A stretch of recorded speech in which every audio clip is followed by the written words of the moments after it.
instant, on l'a vu, le tour précédent a été couvert à 50,4 de moyenne. Si on se trouve à l'arrière du peloton, il n'est pas aisé de revenir aux premières places. Et l'avance des échappés qui font comme neige au soleil dans cette remontée des Champs-Élysées, puisqu'ils avaient 35 et puis 30 et puis 20 et maintenant ils n'ont plus que 11 petites secondes d'avance, sur, je vais dire, le type colombien du peloton, parce que c'est vrai que c'est le type colombien qui emmène pour l'instant le peloton. 11 secondes d'avance pour les 7 échappés. Est-ce qu'on a le temps du dernier tour, Daniel? Non, on ne l'a pas vu encore, donc les deux derniers tours, il va s'afficher dans un court moment. Donc nous avions tout à l'heure le tour à 50,107 de moyenne, 50,400 de moyenne, et là maintenant à moins de 2 tours de l'arrivée. Attention, ça va revenir en tête de course avec les échappés qui se sont retournés, mais Carlos Barredo et ses copains bien d'échappés veulent obliger les coureurs du team Colombia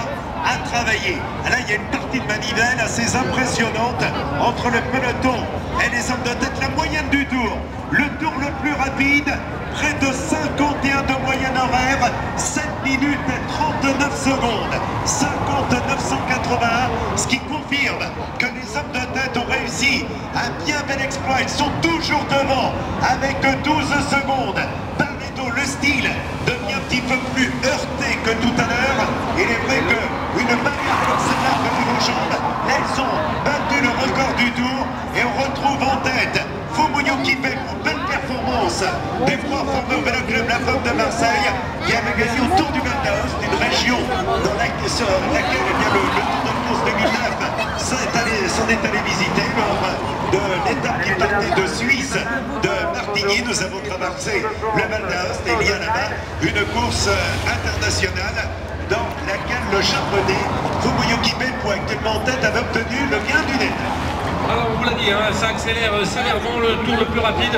Il s'est bouclé en 7 minutes et 39 secondes, la moyenne du tour, 59,181 km/h. C'est-à-dire que ça va très vite, on est presque à 51 km/h. On le voit d'ailleurs quand on regarde les vélos au grand écran, les chaînes qui sautent, les coureurs qui sont secoués sur les pavés parce que ça va très vite. Il reste 10 km à parcourir et 13 secondes d'avance. Et les autres qui ont accéléré un petit peu, il n'y avait plus qu'une seconde.